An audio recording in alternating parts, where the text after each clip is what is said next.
Everyone. Morning. Age has caught up with my vanity, so I have to put on my reading glasses. First time ever. I'm going to talk about the day in the life of St. James yesterday. In the morning, we delivered several hundred bags of packed lunches to Christine's kitchen to feed the hungry. And as Reverend Melissa just said, we held a funeral here for Doug Perkowski. And we welcomed nearly 300 members of his family, friends, and this community into our church.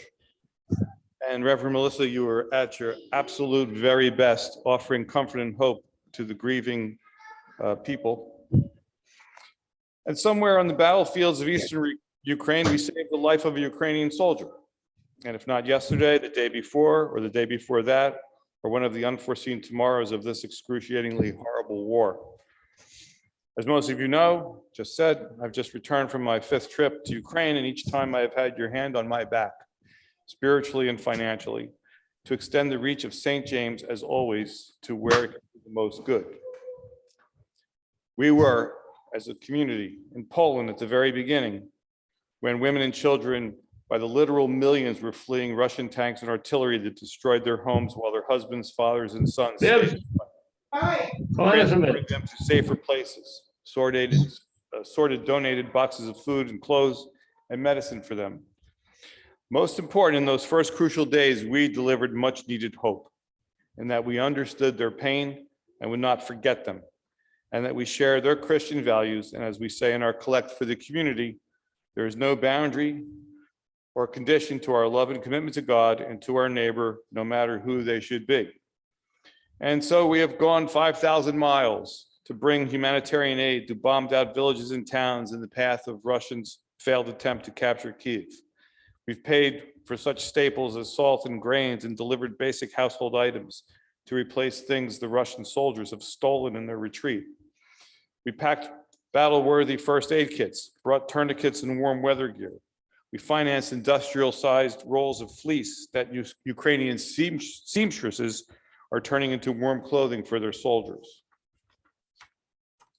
Most recently, we've been at training centers for tactical medical taught by American combat medics to teach Ukrainian soldiers the proper use of tourniquets and other emergency battlefield practices to keep the wounded in action from being killed in action.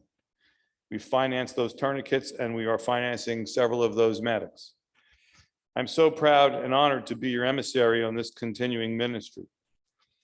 My home base in Ukraine is a closed cultural site turned into a military and civilian aid warehouse where I've spent about 4 months of the war, most recently over the holidays. We have forged a bond with the Ukrainian volunteers there who work long hours as a Christian people who have faith in God's providence.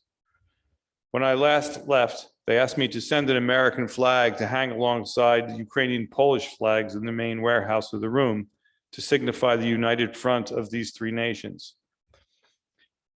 Our stars and stripes are on its way, and so is the red, white, blue sky and 9 St. Andrew's crosses of the Episcopal Church flag to signify our shared belief that our faith promises good deeds overcome bad intent, love eventually conquers evil, and Putin's sin against humanity is a test of that love, and that, as always, we will pass.